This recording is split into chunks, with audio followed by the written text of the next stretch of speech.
Okay. Um, let's do a quick end of the day, right? Before the match starts, I just want to get this over and done with.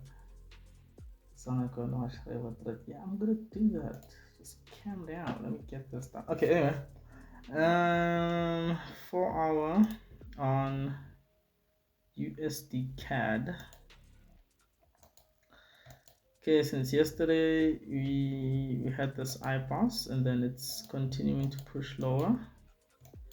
We have this head and shoulder pattern forming, so I'm gonna assume this is gonna break, right, and continue pushing lower. So we'll see what happens with that. So my anticipation is that continue my anticipation is that we'll continue selling, right, since we have the spots there. And then today we didn't really have like clear beautiful zones to sell from. Like you could argue you could have sold in there, but ugh, it's iffy, and it's half past two as well because it's the session low, right? Like London session low, so obviously I wouldn't be trading in there. More especially a risk entry, even though this time it does hold up, but I wouldn't take like this kind of a POI and just let it be the end all and be all. So yeah, we missed out on that, but not really one I would count as highest of probabilities.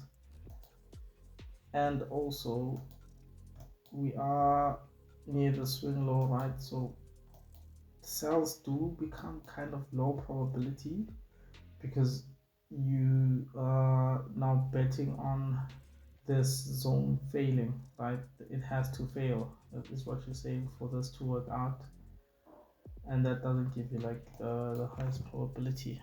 So even this in here would be a risk entry, sure, but like I'm saying, it's really a thing of you at the swing low and you kind of forcing this to break for you to profit. So not the highest of probabilities if you look at it like that. Same with Euro JPY, right? It's bearish. It's at the swing high, so obviously sales become low probability, even though current like momentum is bullish, right? You don't want to be buying at the swing high because you expect the swing high to hold. There's the strong swing high, or at the very least a reaction. So only after the swing high breaks will I actually be looking for buys. And then looking at today, we had a sweep there and then it just started pushing higher and higher, and then really nowhere to follow within here, right? The iBoss would have been down here, so I would have been looking for sells had we broken this. Instead, this held and then we pushed higher. Same with like USD CAD, we're probably not looking for buys at the swing high. You want to wait for a little bit more confirmation, which is the break. And then Euro USD, also a tough one to try and follow because it. Oh, fuck, man, that's really nice, bro. So shut the fuck up.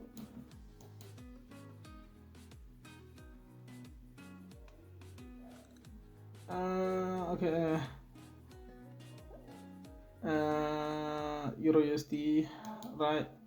At least we did have the break. So obviously, like aggressive following is much better in that circumstance. But then the POIs I was looking at was these two, barely touched and then moved on, not giving anything concrete in there. Comes out. By the time it gets to this POI here, by the time it gets to this POI, it's half past two, right? Session low again.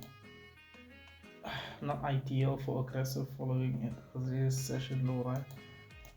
Had it been in New York, maybe this is a little bit more valid, but because there was a chart, you would have had to wait for